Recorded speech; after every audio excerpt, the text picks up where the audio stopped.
नमस्कार दोस्तों, welcome back to the channel. मैं doctor Snigdhadeep Shah, homeopathic consultant Kolkata से। आज हम बात करने वाले हैं इरेक्टाइल डिस्फंक्शन और उसके टॉप 5 होम्योपैथी मेडिसिन के बारे में। वीडियो को पूरा देखिएगा क्योंकि लास्ट में मैं और 2 मेडिसिन मेंशन करने वाला हूं जो बोनस मेडिसिन होंगे। तो चलिए शुरू करते हैं। इरेक्टाइल डिस्फंक्शन मतलब लिंग का एकदम ही इरेक्ट ना हो पाना, ये होता है इरेक्टाइल डिस्फंक्शन। ये इरेक्टाइल डिस्फंक्शन के पीछे बहुत सारे कारण होते हैं, साइकोलॉजिकल कारण होते हैं, फिजिकल कारण होते हैं। लेकिन पहले पता करते हैं ये इरेक्टाइल डिस्फंक्शन के टाइप्स कितने हैं। ये इरेक्टाइल डिस्फंक्शन 2 टाइप के होते हैं मेनली। एक है कंप्लीट इरेक्टाइल डिस्फंक्शन जिसमें सेक्सुअल डिजायर पूरा लॉस हो जाता है, उसके साथ साथ सेक्सुअल परफॉर्मेंस के लिए जो लिंग का इरेक्ट होना जरूरी होता है वो एकदम ही नहीं हो पाता, एकदम कंप्लीट लॉस ऑफ इरेक्शन। और इसको दूसरे भाषा में इम्पोटेंसी भी बोलते हैं कि कंप्लीट इम्पोटेंसी। दूसरा होता है partial erectile dysfunction. Partial erectile dysfunction में पेशेंट को सेक्सुअल डिजायर तो रहता है लेकिन उसको परफॉर्म करने के लिए जितना स्टेमिना और पावर होने की ज़रूरत है वो उनके पास हो नहीं पाता, और इसकी वजह से पार्शियल इरेक्टाइल डिस्फंक्शन होके मतलब लिंग जो है पार्शियली इरेक्ट होता है लेकिन सेक्सुअल परफॉर्म करने से पहले ही वो फ्लैसिड हो जाते हैं या वो परफॉर्म नहीं कर पाते हैं। तो ये होते हैं इरेक्टाइल डिस्फंक्शन के 2 टाइप्स। अभी इसके कारण क्या क्या है। इरेक्टाइल डिस्फंक्शन के पीछे मेनली 2 कारण होते हैं, 2 डिवाइड हम कर सकते हैं कारण। ये एक होता है साइकोलॉजिकल, दूसरा होता है फिजिकल। साइकोलॉजिकल कॉज एक ऐसा कॉज है इरेक्टाइल डिस्फंक्शन के पीछे जो आता है मेनली स्ट्रेस रिलेटेड फैक्टर्स से। स्ट्रेस रिलेटेड फैक्टर्स बहुत सारे हो सकते हैं। कोई अगर जॉब करता हो तो जॉब के लाइफ में बहुत सारा स्ट्रेस हो सकता है। बिजनेस लॉस से उनको बिजनेस रिलेटेड स्ट्रेस हो सकते हैं, फैमिली रिलेटेड स्ट्रेस हो सकते हैं। तो स्ट्रेस जितना कम कर पाएंगे, अगर स्ट्रेस रिलेटेड इरेक्टाइल डिस्फंक्शन है, फिजिकल कुछ प्रॉब्लम नहीं है, तो मेडिटेशन आप कीजिए, रेगुलर मेडिटेशन करने की प्रैक्टिस कीजिए। कुछ होम्योपैथी दवाई होती है स्ट्रेस को कम करने के लिए, वो लीजिए, तो आपका इरेक्टाइल डिस्फंक्शन धीरे धीरे ठीक होने लगेगा। और दूसरा जो कारण होता है फिजिकल कारण को मेनली मैं 4 पार्ट में डिवाइड करता हूँ। कोई भी इरेक्टाइल डिस्फंक्शन के केसेस आपके पास आए या तो आप 4 चीज का इन्वेस्टिगेशन पहले कीजिए। एक, हाई कोलेस्ट्रॉल है कि नहीं, दूसरा हार्ट रिलेटेड कोई डिजीज है कि नहीं या हाई ब्लड प्रेशर है कि नहीं, तीसरा ब्लड शुगर बहुत हाई है कि नहीं, और चौथा कोई नर्वस डिसऑर्डर उनको है कि नहीं। ये मेन 4 चीज आपको देखना पड़ता है इरेक्टाइल डिस्फंक्शन के केस में, अगर फिजिकल प्रॉब्लम आप इन्वेस्टिगेट कर रहे हो तो।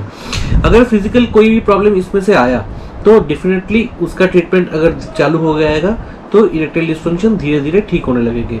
वो पार्शियल हो या वो कंप्लीट इरेक्टाइल डिस्फंक्शन हो, सब धीरे धीरे ठीक होने लगेगा अगर कॉज ठीक से पता लग जाए और कॉज को ट्रीटमेंट अगर ठीक तरीके से दिया जाए तो।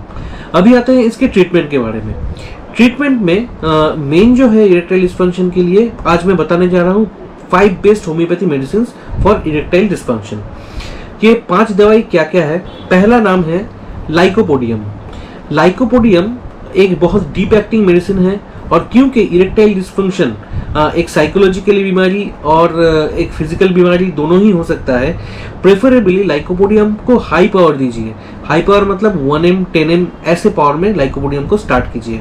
लाइकोपोडियम के पेशेंट्स कैसे होते हैं, जनरली लाइकोपोडियम पेशेंट्स उनका फिजिकल स्ट्रक्चर जो है थोड़ा सा थिन होता है लेकिन पेट बड़ा होता है, ये कॉन्स्टिट्यूशन है लाइकोपोडियम का। दूसरा है कि ये लाइकोपोडियम पेशेंट्स मीठे खाने की बहुत आदी रहते हैं। उनको कोई भी खाना खाने के बाद या सोने से पहले या नींद से जाग के हमेशा इनको मीठा चाहिए होता है, बहुत क्रेविंग रहती है मीठे के लिए। तो ये एक दूसरा पॉइंट लाइकोपोडियम का। तीसरा, ये लोग गरम खाना जो होता है वो बहुत ज़्यादा प्रेफर करते हैं। गरम खाना और गरम ड्रिंक्स मतलब राइस हो, चाय हो, बहुत धुआं उठने वाला गरम जो है ये इनको चाहिए होता है लाइकोपोडियम पेशेंट्स में। और चौथा, इनके जो सेल्फ एस्टीम है वो थोड़े लो रहते हैं या इनका कॉन्फिडेंस थोड़ा लो रहता है। उसके साथ साथ गैस पास होने की बहुत इनको तकलीफ रहती है। गैस मतलब ऊपर से डकार नहीं, नीचे से gas, lower abdomen gas stands for lycopodium. तो लाइकोपोडियम को हाई पावर में दीजिए अगर ये सारे सिम्टम्स मैच हो रहे तो। दूसरा मेडिसिन जो है उसका नाम है फॉस्फोरस। फॉस्फोरस लाइकोपोडियम से ठीक उल्टा है। वैसे लाइकोपोडियम पेशेंट हॉट पेशेंट्स भी हैं, मतलब लाइकोपोडियम को गर्मी ज़्यादा लगती है। फॉस्फोरस केसेस में क्या होता है, फॉस्फोरस को ठंड ज़्यादा लगती है। चिली पेशेंट है फॉस्फोरस, उनको उल्टा मीठा ज़्यादा पसंद नहीं है, उनको नमकीन ज़्यादा पसंद है। खाने के साथ रॉ सॉल्ट लेने के भी वो आदी होते हैं। और जो लाइकोपोडियम को गर्म चीज़ें पसंद है, फॉस्फोरस को ठंडा पानी ज़्यादा पसंद है। ठंडा पानी, कोल्ड ड्रिंक, आइसक्रीम, ये सारे फॉस्फोरस को ज़्यादा पसंद होते हैं। फॉस्फोरस पेशेंट्स लीन तो होते हैं लेकिन थोड़े लंबे होते हैं और स्टूप मतलब सामने की तरफ थोड़ा सा झुके हुए होते हैं। बहुत लंबा हो जाने के बाद देखिएगा बहुत लोग सामने की तरफ झुके हुए रहते हैं। तो फॉस्फोरस का कंस्टिट्यूशन है ये, लंबा लेकिन सामने की तरफ थोड़ा सा झुका हुआ। उसके साथ साथ इनको ठंड, बहुत इजीली ठंड लग जाने की आदत होती है। वेदर चेंज में ही इनको बीमारी पकड़ लेती है। ठंड रिलेटेड जो प्रॉब्लम्स है रेस्पिरेटरी ट्रैक्ट में, खांसी, सर्दी, ये सारे फॉस्फोरस को पकड़ लेते हैं। अच्छा, तीसरा बहुत इंपॉर्टेंट दवाई है, इसका नाम है agnus castus. Complete erectile dysfunction cases में एग्नस कैस्टस को हमेशा याद रखिएगा। कंप्लीट इरेक्टाइल डिस्फंक्शन, उसके साथ साथ अगर लॉस ऑफ लिबिडो टोटली हो जाए, मतलब सेक्सुअल डिजायर एकदम खत्म हो जाए, तो एग्नस कैस्टस बहुत काम में आता है। वैसे तो एग्नस कैस्टस एक बहुत छोटा मेडिसिन है। छोटा मतलब मैं इसलिए बोल रहा हूँ क्योंकि इसका प्रूविंग एक्सटेंसिवली नहीं हुआ है लाइकोपोडियम एंड फॉस्फोरस की तरह, लेकिन जिस स्फीयर में इसका प्रूविंग हुआ है उसमें से सबसे इंपॉर्टेंट है ये सेक्सुअल प्रॉब्लम। तो एग्नस कैस्टस सेक्सुअल प्रॉब्लम, अगर कंप्लीट इरेक्टाइल डिस्फंक्शन हो तो पेशेंट्स को दिया जा सकता है। चौथा मेडिसिन है selenium. Selenium mainly young patients के लिए नहीं है। सेलेनियम थोड़ा सा अगर एज ज़्यादा की तरफ हो, मतलब 35 के उस पार हो, तो सेलेनियम बहुत अच्छा काम करती है। सेलेनियम एक मेटल है बेसिकली। इसकी कमी की वजह से जैसे इरेक्टाइल डिस्फंक्शन होता है, वैसे बहुत सारे दूसरे प्रॉब्लम लाइक हेयर फॉल का प्रॉब्लम, आईब्रोज, आईलैश, ये सारे अगर झड़ने की प्रॉब्लम हो, और सेलेनियम पेशेंट्स में क्या होता है कि उनका सेक्सुअल डिजायर इंटैक्ट रहता है, मतलब ये पार्शियल की तरफ चला गया। तो अगर पार्शियल इरेक्टाइल डिस्फंक्शन हो, उसके साथ साथ बाल झड़ना, आईब्रोज, आईलैशेस झड़ना, थोड़ा सा एजेड पेशेंट और सेक्सुअल डिजायर इंटैक्ट सब कुछ है, तो सेलेनियम दिया जा सकता है उन पेशेंट्स को। और फिफ्थ जो दवाई है उसका नाम है कोनियम, कोनियम मैक्यूलेटम। कोनियम मैक्यूलेटम जो होता है वो चिली पेशेंट्स होते हैं, मतलब इन लोगों को ठंड ज्यादा लगती है।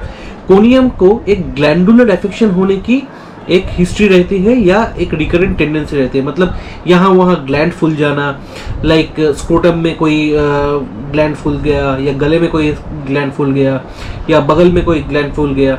तो ग्लैंड के अगर पेन इनको होता है, ग्लैंड स्वेलिंग की आदत होती है, तो कोनियम आप सोच सकते हैं इरेक्टाइल डिस्फंक्शन के केसेस में। कोनियम पेशेंट का जो इरेक्टाइल डिस्फंक्शन आता है वो जनरली आता है थोड़ा सा साइकोलॉजिकल रीजन की वजह से। मेनली सेक्सुअल एक्सेस अगर वो करते हैं, तो बहुत ज़्यादा सेक्सुअल परफॉर्मेंस वो प्रीवियसली करते थे, अभी नहीं कर पा रहे हैं, या बहुत ज़्यादा मास्टरबेशन पहले करते थे, उसके चलते जो जो तकलीफ हो गया बॉडी में, अभी वो सेक्सुअल परफॉर्मेंस ठीक ठाक से कर नहीं पा रहे हैं। या डिसअपॉइंटमेंट इन लव, अगर प्यार टूट गया या लव लाइफ रिलेटेड अगर प्रॉब्लम उन लोग को हो जाती है और ब्रेकअप हो जाती है, उसके बाद वो साइकोलॉजिकल ट्रॉमा में चले जाते हैं, तो उसके बाद जनरली कोनियम का इरेक्टाइल डिस्फंक्शन स्टार्ट हो जाता है। तो ये main 5 medicine for erectile dysfunction. अभी मैं 2 बोनस मेडिसिन के बारे में बताने वाला हूँ, वो थोड़ा नोट कर लीजिए। वो दोनों मदर टिंचर में लेते हैं। ये जो 5 दवाई पहले मैंने बोला, लाइकोपोडियम नंबर 1, वो हाई पावर में दीजिएगा। फॉस्फोरस नंबर 2, वो भी हाई पावर में दीजिएगा क्योंकि ये भी डीप एक्टिंग मेडिसिन है। एग्नस कैस्टस लो पावर में दीजिएगा 3200 में, और उसके साथ साथ कोनियम ये भी लो पावर में 3200 में, या सेलेनियम भी लो पावर में 30 या 200 में। अगर 3200 पावर में ले रहे हैं तो दिन में 2 बार करके लीजिए। अगर 1M या 10M ऐसे पावर में ले रहे हैं तो हफ्ते में 1 बार करके लीजिए। ये दवाई आप चूज कर सकते हैं एज पर द कॉज, क्योंकि इसके पीछे जो कॉज है वो मेनली आप ही सबसे अच्छे जानते होंगे कि इरेक्टाइल डिस्फंक्शन के पीछे मेरा साइकोलॉजिकल कॉज है कि फिजिकल कॉज है। फिजिकल टेस्ट तो मैंने बोल ही दिया है, कुछ करवा लेना है तो वो पहले पता कर लेना है। एज पर द कॉज ये ट्रीटमेंट आप स्टार्ट कर सकते हैं, और एज पर द सिम्टम आप ये मेडिसिन ले सकते हैं बेझिझक। इन मेडिसिन को एटलीस्ट 1 महीने तक लीजिए as per your symptom, definitely आपको इम्प्रूवमेंट दिखना चालू हो जाएगा। और जो 2 बोनस मेडिसिन के बारे में मैं बताने वाला हूँ वो 2 मेडिसिन है। नंबर 1 डैमियाना। डैमियाना हमेशा मदर टिंचर में लेना होता है। डैमियाना इरेक्टाइल डिस्फंक्शन, प्रीमैच्योर एजुकुलेशन दोनों के लिए बहुत अच्छा दवाई है। डैमियाना में आप दिन में 2 बार करके लीजिए, 20 बूंद आधे कप पानी में। वो गुनगुना पानी भी हो सकता है, नॉर्मल कोल्ड वाटर भी हो सकता है, वो आपका चॉइस है। बस 20 बूंद आधे कप पानी में दिन में 2 बार लीजिए। पिछला जो 5 मेडिसिन है वो सिलेक्ट पहले कर लीजिए, उसको लेना स्टार्ट कीजिए। उसके साथ साथ ये आप साइड बाई साइड ले सकते हो, कोई दिक्कत नहीं होगी। और दूसरा दवाई जो मदर टिंचर में है वो है योहिम्बिनम। योहिम्बिनम भी आप ले सकते हैं 20 बूंद आधे कप पानी में, या आप डैमियाना योहिम्बिनम दोनों को मिक्स करके भी ले सकते हैं। ये दोनों ही बहुत अच्छा दवाई है इरेक्टाइल डिस्फंक्शन और इनफैक्ट प्रीमैच्योर एजैकुलेशन के लिए। तो होपफुली लगता है कि मैंने आज जो मेन 5 मेडिसिन और 2 बोनस मेडिसिन इससे इरेक्टाइल डिस्फंक्शन को कवर कर पाया है। फिर भी आप थोड़ा सा ध्यान रखिएगा इरेक्टाइल डिस्फंक्शन के केसेस में, अगर आपका खुद का है या किसी का ट्रीटमेंट आप कर रहे हो, आप होम्योपैथिक प्रैक्टिशनर हो, थोड़ा सा ध्यान ये रखिएगा साइकोलॉजिकल रीजन या फिजिकल रीजन, पहले इसको आइडेंटिफाई कीजिए। फिजिकल जो टेस्ट मैंने बोला है, और एक बार रिपीट कर देता हूँ, हाई कोलेस्ट्रॉल है कि नहीं, हाई ब्लड प्रेशर है कि नहीं, या हाई डायबिटिक्स है कि नहीं, या कोई नर्वस सिस्टम का डिसऑर्डर है कि नहीं, ये पहले इवेल्युएट कर लीजिए कि फिजिकल कोई कॉज अगर है तो फिजिकल कॉज के लिए भी मेडिसिन आपको देना पड़ेगा, अदरवाइज ये कभी पूरा क्योर नहीं हो पाएगा। और दूसरा है, अगर साइकोलॉजिकल कॉजेस से हो रहा है तो ये मेडिसिन के साथ साथ कुछ मेडिसिन हैं जो साइकोलॉजिकली बहुत अच्छा काम करता है। वो हम पेशेंट को जब पूरा केस टेकिंग करते हैं, हिस्ट्री लेते हैं, उसके बाद ही हम डिसाइड कर पाते हैं साइकोलॉजिकल कुछ मेडिसिन हम दे पाएंगे इसके साथ कि नहीं। वो पहले डिसाइड कीजिए साइकोलॉजिकल कॉज क्या है पीछे, और हो सके तो साइकोलॉजिकल कॉज अगर रो तो मेडिटेशन ज़रूर कीजिए। रोज़ 15 मिनट करके एटलीस्ट मेडिटेशन स्टार्ट कीजिए। और थोड़ा सा वेट मैनेजमेंट की तरफ भी ध्यान दीजिएगा साथ में। और अगर स्मोकिंग और अल्कोहल लेने की आदत बहुत ज़्यादा हो तो उसको पहले तो छोड़ सके तो बहुत अच्छा है, छोड़ दीजिए, अदरवाइज धीरे धीरे कम करते हुए छोड़ दीजिए। उम्मीद है ये जो टॉपिक आज मैंने कवर किया, बहुत सारे मेल्स का बहुत सारे क्वेश्चंस होंगे, तो जो आप कमेंट बॉक्स में लिख के आप पूछ सकते हैं मुझे, तो मैं उसका डेफिनेटली ट्राई करूँगा सबका रिप्लाई करने के लिए। और होपफुली इस वीडियो से आपको बहुत फ़ायदा होगा। अगर इससे आपको थोड़ा सा भी फ़ायदा होता है तो ये आप अपने दोस्तों के साथ और या कोई रिलेटिव के साथ अगर चाहें तो शेयर कर सकते हैं। वीडियो को इतना देर तक जब देखा है तो प्लीज़ एक लाइक बटन जो है वो दबा दीजिएगा। और मेरे चैनल को अभी तक अगर सब्सक्राइब नहीं किया हो तो प्लीज़ सब्सक्राइब कर लीजिए, क्योंकि एक के बाद एक मैं बहुत सारे और वीडियोस डिफरेंट टॉपिक में लाने वाला हूँ। तो आज के लिए बस इतना ही, मिलते हैं अगले वीडियो में। नमस्कार।